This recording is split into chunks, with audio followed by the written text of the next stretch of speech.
two things happened. One is I met Arab, and it's fantastic to me and hear his father's story and hear the human story and the human cost about his imprisonment and the absolute injustice of not just the trial but his treatment subsequently.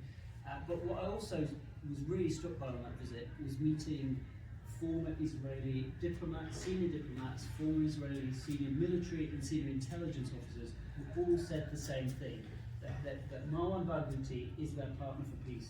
He's the guarantee, the guarantor of Israeli security as well as Palestinian justice. I know you've had difficulty as a family and as lawyers trying to contact him, but what's the latest we've got from him?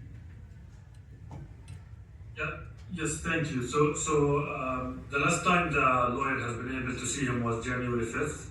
And at the moment we're waiting for the lawyer to be able to see him again. Hopefully within the next few days he will be able to, according to them, but they usually cancel just a couple of days before. In the last visitation, he was very concerned about the other political prisoners. He was saying that through his cell, a few other cells can hear him, so when he speaks to them, he got really concerned about the situation of the prisons in general.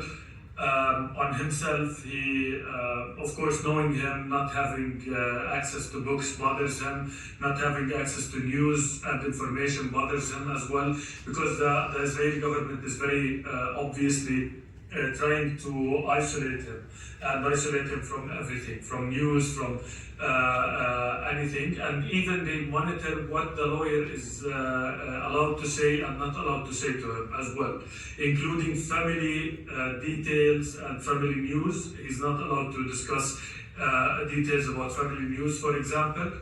And you know, the lawyer has worked very hard in order to be able to get him some blankets and winter clothes, because he didn't have any and it was very cold in there.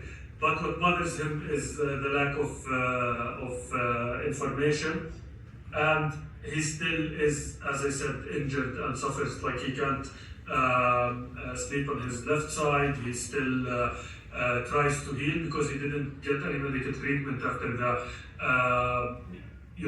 assault that happened in September, where while he was shackled, 4 or 5 prison guards, while he was getting transferred, they stopped him, they put him on the ground and they started beating him up until he lost consciousness for hours. And when he got to Magento prison, where he is right now in solitary confinement, he got there with, he lost his consciousness before he got there and stayed like that for hours. And I think that, this tells you if the highest profile Palestinian political prisoner goes through this, it tells you the current conditions of the rest of the Palestinian political prisoners.